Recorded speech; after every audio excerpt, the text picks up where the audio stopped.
Yeah, Andrew, as you know, we used to call him president. Now we call him dean. Joining us now is the former St. Louis president, James Bullard, now dean of Purdue University's Mitchell E. Daniels Jr. School of Business.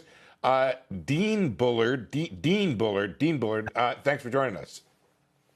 Great to be here. Thanks for having me. Yeah, I don't know how many years it's been I've been calling you president. I'll have to get used to it. Jim, that's what I'm going to do. I'm going to call you Jim. It's a lot easier that way. Jim, tell me about this issue of the Federal Reserve and their forecast for September. We've been talking about this interesting development here where growth has been running at potential or even above in the third quarter, but the Fed has this 1% year-end GDP rate built in. Something's got to give, doesn't it? Absolutely. The Atlanta Fed's GDP now, the last time I checked, was in the high 5% range at an annual rate for the third quarter. So that sounds like reacceleration of the U.S. economy. The September SEP is going to have to be adjusted upward on the GDP part because the committee was expecting, some members were expecting either very slow growth, others were expecting an outright recession in the second half of 2023.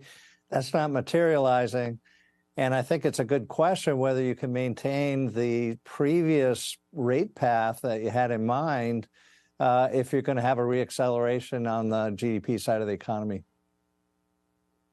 Yeah, so Dean, I don't know if I get a passing mark on this, but I built in a 3% number for the third quarter because I think that Atlanta Fed is way too high.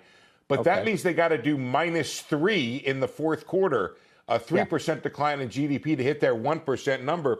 I don't know that people care so much about the GDP number going up. Does the inflation number have to go up? And more importantly, does the outlook for the Fed funds rate have to go up if they're going to have a lot more GDP or a lot more economic activity than they had forecast? Yeah, well, having done these in the past, you have to hang your narrative together. If you said the reason inflation is going to come down is because we're going to have a recession in the second half of 2023, that looks like that's not materializing.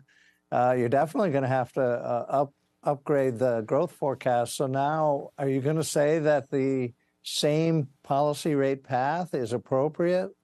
Given the faster growth, or maybe you think growth isn't actually going to come in that fast. That would be an okay thing to say as well. But I think, generally speaking, the risks for the market are that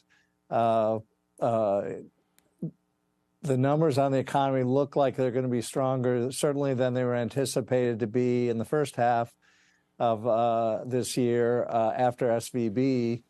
And now you're going to probably get some inflation numbers that aren't going to be as soft as people were anticipating. That's raising the risk that the Fed will have to follow through on its promised rate increase sometime in the next couple of meetings.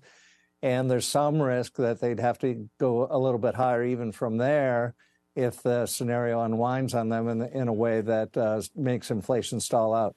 Core inflation still has a four handle. Core PCE inflation on a 12-month basis, Dallas Fed trim mean still has a four handle. Those have got to come down into the 3% range and eventually in the 2% range. And if that is not happening and they hang up too high, the Fed may have to do more.